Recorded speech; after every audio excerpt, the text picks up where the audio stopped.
Hi friends, అందరూ ఎలా ఉన్నారు? Welcome to Shivaseshu vlogs. ఈరోజు ఎంతో టేస్టీ అయిన కాలీఫ్లవర్ బంగాళదుంప కర్రీ ఎలా ప్రిపేర్ చేసుకోవాలో చూసేద్దామా? కాలీఫ్లవర్ అంటే మనం అందరం అంటాం కదండి, గోబీ. ఇది మనం ఎలా ప్రిపేర్ చేసుకోవాలో చూసేద్దామా? రండి. మరి కావాల్సిన పదార్థాలు: ఒక 2 ఉల్లిపాయలు కట్ చేసుకొని పక్కన పెట్టుకున్నానండి, టమాటాలు ఒక 2, పచ్చిమిర్చి, కరివేపాకు తీసుకున్నామండి. తర్వాత ఇలాగ నేను చూపిస్తున్నాను కదా, కాలీఫ్లవర్ ఇలా ముక్కల కింద కట్ చేసుకొని అందులో కొద్దిగా కల్లుప్పు అయితే కల్లుప్పు, లేదంటే సాల్ట్ వేసుకొని ఇలాగ వాటర్లో పెట్టుకొని ఇలాగా 5 మినిట్స్ అలాగా నీటిలో ఉంచేద్దామండి. ఏమైనా పురుగులు అలాంటివి ఉంటాయి కదా, ఒకసారి ముందు వాష్ చేసుకుని తర్వాత ఉప్పు వేసుకొని మళ్ళీ వాటర్లో అలా వేసుకొని పక్కన పెట్టుకోవాలండి. తర్వాత ఒక బాండి పెట్టుకొని స్టవ్ ఆన్ చేసుకుని ఒక బాండి పెట్టుకొని ఆయిల్ వేసుకుందామండి. ముందుగా కట్ చేసుకున్న బంగాళదుంపలు ఏవైతే ఉంటాయో చూడండి, 2 బంగాళదుంపలు వేసానండి. ఈ కాలీఫ్లవరు కర్రీలోకి బంగాళదుంపలు వేస్తే చాలా టేస్టీగా ఉంటుందండి. పిల్లలు కూడా ఇష్టంగా తింటారు. వాళ్ళకి తినిపించేటప్పుడు కూడా, పిల్లలకి పెట్టేటప్పుడు కూడా బంగాళదుంపలు మనం పెట్టినట్టయితే వాళ్ళు చాలా ఇష్టంగా తింటారు.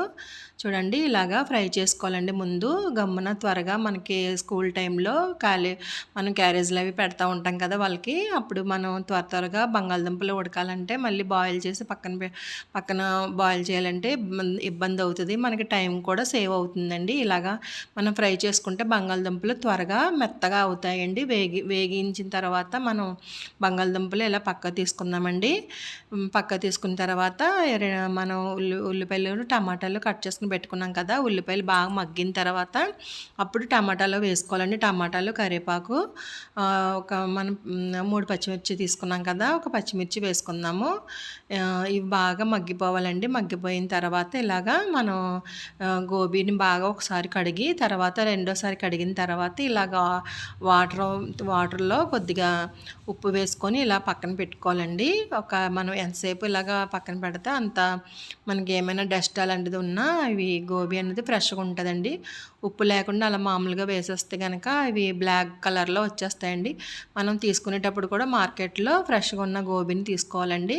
తీసుకొని ఇలాగ కట్ చేసుకొని ఇలాగా మనం ఉల్లిపాయలు టమాటాలు మగ్గిపోయినాయి కదా, మగ్గిపోయిన తర్వాత ఇలా గోబీని వేసుకొని ఒకసారి ఫ్రై చేసుకొని ఇలాగా మనం ఒక 10 మినిట్స్ మగ్గనిచ్చామండి. మగ్గనిచ్చిన తర్వాత ఒకసారి ఇలాగా ఒకసారి మళ్ళీ ఇలా కలుపుకోవాలండి. పూర్తిగా కలుపుకొని పసుపు వేసుకుందాము. మనం ఇది కర్రీ కూడా ఈజీగా ప్రిపేర్ చేసుకోవచ్చండి. గోబీ అన్నది గమ్మున బాయిల్ చేసి కూడా అలాగా వేసుకుంటారు, కానీ ఇలా కూడా ట్రై చేయండి. ఇలా ట్రై చేస్తే మనకి స్కూల్కి వెళ్ళేటప్పుడు పిల్లలకి ఈజీ కూడా అయిపోతుంది. పసుపు వేసుకొని కలుపుకున్నాం కదండి. కలిపిన తర్వాత ఒక స్పూను కారం కూడా వేసుకున్నాను. అంటే కారం బాగా ఎక్కువ వేసుకోవసరం లేదండి. కాయగూరలో మనకి వెజిటేబుల్ కర్రీస్ అనేది మనం కరెక్ట్గా కారం తక్కువ వేసుకుంటేనే బాగుంటుందండి. ఇలాగ నేను గ్లాస్ వాటర్ వేసుకున్నాను, 1.5 గ్లాస్ వాటర్ వేసుకున్నానండి.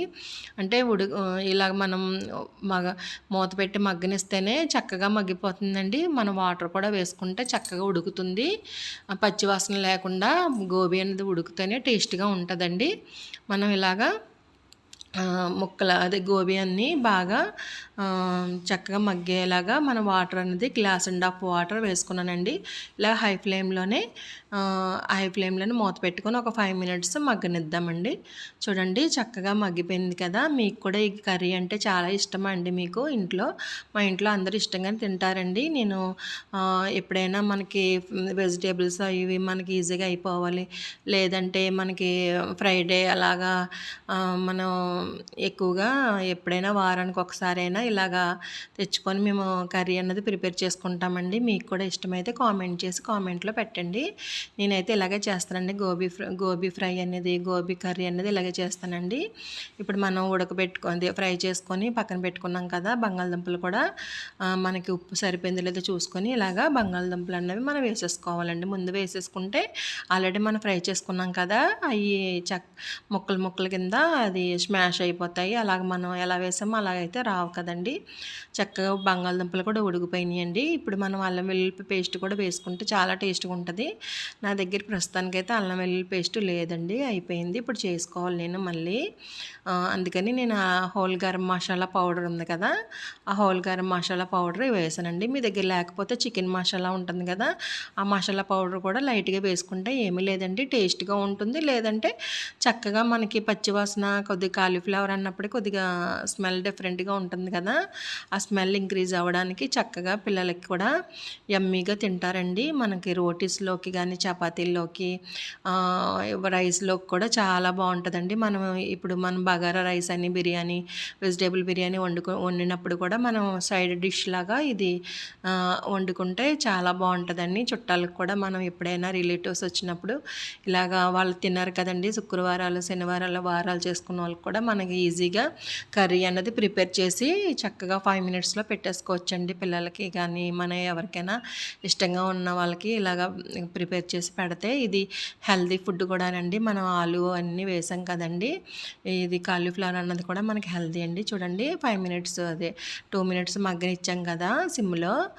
చూడండి చక్కగా మూత తీసి కలుపుకుంటే ఎంతో టేస్టీ అయిన కాలీఫ్లవర్ బంగాళదుంప కర్రీ ప్రిపేర్ అయిపోయిందండి.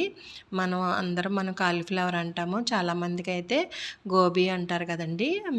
మీరేమంటారో కామెంట్లో నాకు పెట్టండి. చూడండి ఇలాగా అయిన తర్వాత దగ్గరికి అయిపోయింది కదా, ఈ వాటర్ అన్నది మగ్గిపోయి చక్కగా అయిపోయింది కదా.